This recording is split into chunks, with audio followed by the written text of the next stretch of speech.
and welcome back. Today we are going to learn how to make an envelope using the Martha Stewart scoring board. And here I'll just show you a sample of the one I made.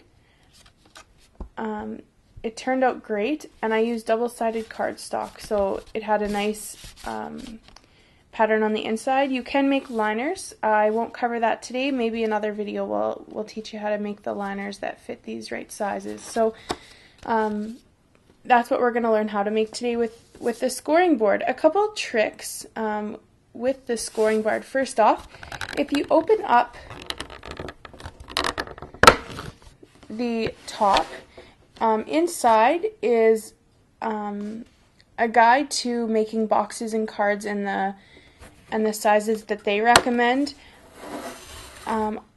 Also, we're given the envelope making insert, so it sits right inside the scoring board, and it also tucks away inside the scoring board as well. And if you follow the directions on the board and at the bottom here, it just slips right in for easy storage. So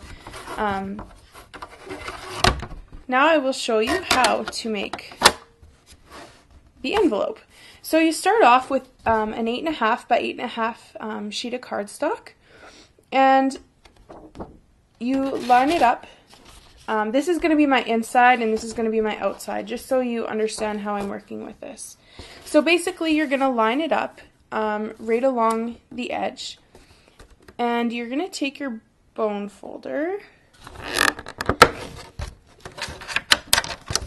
and you're going to score along 3 1/8 of an inch. So you're going to score down that line. Then you're going to flip it 90 degrees. And then you're going to score at 3 3/4 of an inch. And again, you're going to flip it 90 degrees. And this time you're going to score at 3 1/8 of an inch. And on this side, again, flipping it 90 degrees, you're going to score it at 3 3/4 of an inch. So now you've scored it. I'm not sure if you can see, but there's little triangles where we've crossed over our lines. So what you do now is you just cut out those triangles along the scored lines.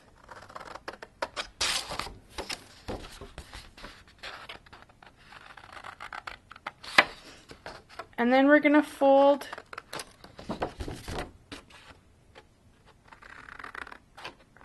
up our envelope.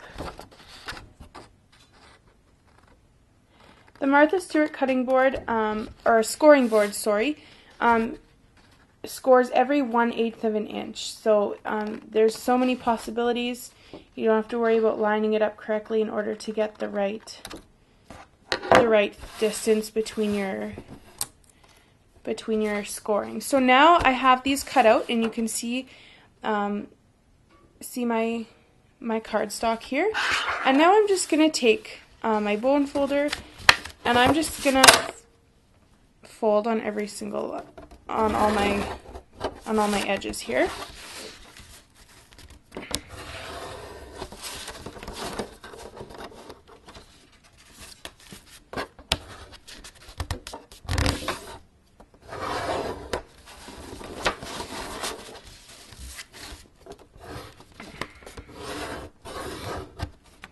Alright, so the better that you press your edges, the nicer it is going to look in the end. So now, my short flaps will go on the sides, and my two bigger flaps go on the top and bottom.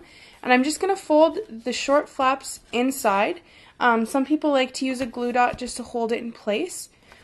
And then you fold up the bottom one.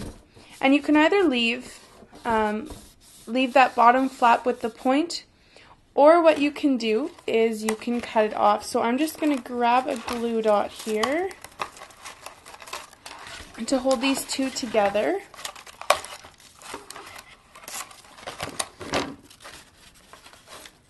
And I think I just lost it. So I'll try and get another one.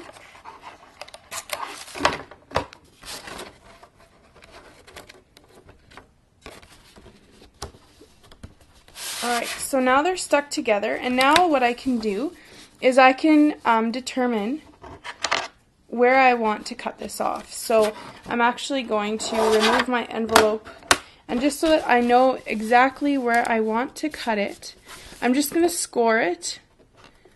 And again, this part is totally up to you where you want to cut this off. And then I have a nice line when I want to go to cut it off.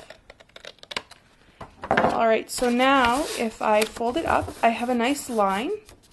And so now I'm just going to take my tape and tape it together. And here you can see my envelope is now finished.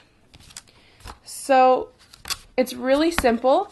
I should let you know that I did not use the dimensions that are given on the thing.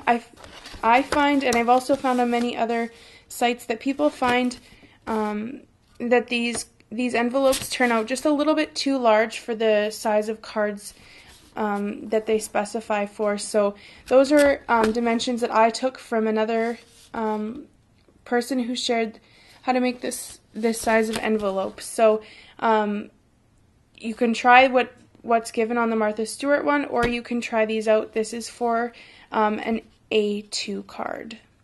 I hope you've enjoyed watching.